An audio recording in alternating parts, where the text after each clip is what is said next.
Hey guys, just removing my fin box. Made a little error the other day where I stood my 9.2 upright when I running the fin, cracked the fin box, and I thought, you know what, no better time to learn how to replace a fin box than right now with everything in my face.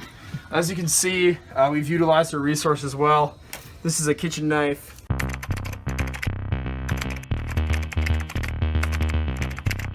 And with the hammer, just do a little tap tap, and we've almost fully cut out the fin box.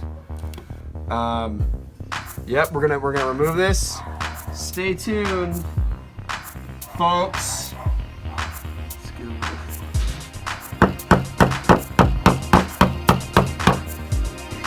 Just gonna Gabby's asleep. This is like surgery, but the board isn't asleep.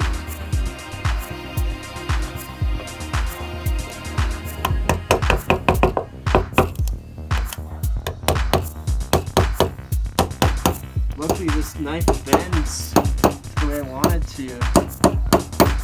Gouge into it. What was that? Don't want to hammer another dinger in there. That just causes more problems. Gotta be careful.